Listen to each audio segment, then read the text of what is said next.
Hi, David Erdos with a new poem. Back after a while of doing other things and with some of these pieces popping up on other platforms, with what would be poem 16 from the News as Muse, which is part of the UNEASE and Versus Some Difficult Times collection, which features poems touching on events of concern or interest to us all. This sequels a previous poem called Disreputin and details the two very different leaders involved in the current horror show between Russia and Ukraine. VOLODYMR, Vladimir. I never thought I would put the words Robert Rinder in one of these poems, but when he wrote of Zelensky in the Evening Standard, eyes bright, the story struck hard, as did Zelensky's piano rendition of Hava Nagila for Rinder, not to mention his role as Light's leader when pitted against Putin's Knight. As with Václav Havel before, moving from dissident to president, free of fiction, Volodymyr Zelensky has shown how the world we once deemed real is absurd, as he turns the fanciful tale of his self-penned and self-starring sitcom into an option in which actual talent trumps power with a legitimate win for the word.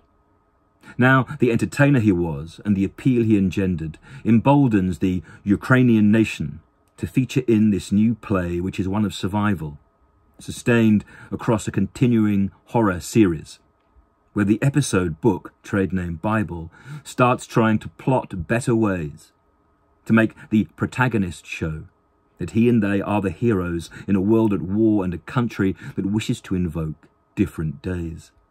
And so the sitcom stands up to cold-eyed aggression and evil, and to an antagonist altered by just too much tyranny, as Putin performs his own maligned epic, his own moustacheless version of Stalin to make the public number one enemy, not just to Ukraine, but to the world as we know it, as so many institutions and systems turn Russia back to the time detailed in the first films of Tarkovsky, in which Andrei Rublev saw hardships for which even the starkness of Stalker or Gogol's Dead Souls could make free. Today, though, Cobra the Dread can't hold a candle to Putin, who seems to move through this madness with a psychopath's lack of care. It is the worst kind of plot, belonging no doubt to a shitcom or some late-night B-movie in which both standards and sense have been dead. In America, not too long ago, there was a rash of what if we had the right leaders type films or TV series. Dave, Clear and Present Danger, The West Wing, The American President, Designated Survivor, before House of Cards toppled both expectation and what representation itself could achieve. There was a gaping void these shows filled. They were candy not for kids, but for adults, convincing folk while box setting that everything beyond remained free. Putin has shown it was not, in this worthless expression of power, while Zelensky, a writer from the other side of the page, sagas on. He may get to be a legend one day, a statue, of course, in the making, blowing out both breath and colour before a future voice sings his song. What will they sing of Putin? Perhaps the soundtrack sneers they gave Hitler. Does he have one ball? Is he sleeping? And who could now take him out? Only the men who are employed to protect him. As he attends to his mistress and his baby boys, does he doubt? Or even think?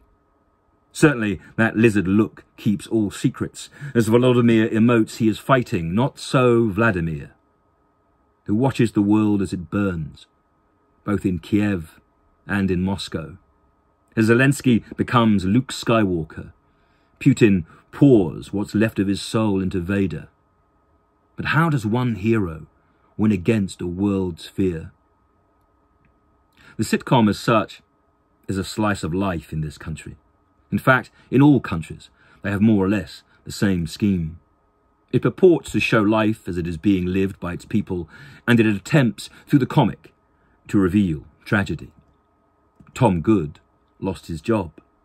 Basil Fawlty falls into a breakdown.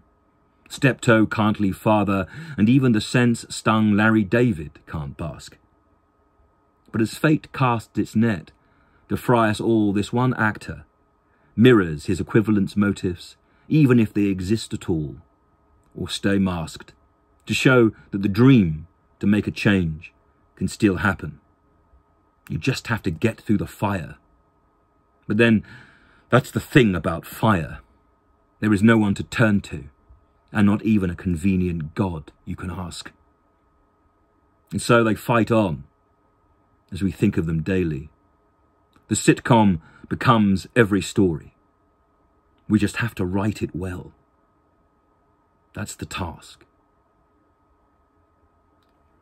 David Erdos, March the 9th, 2022. Salut.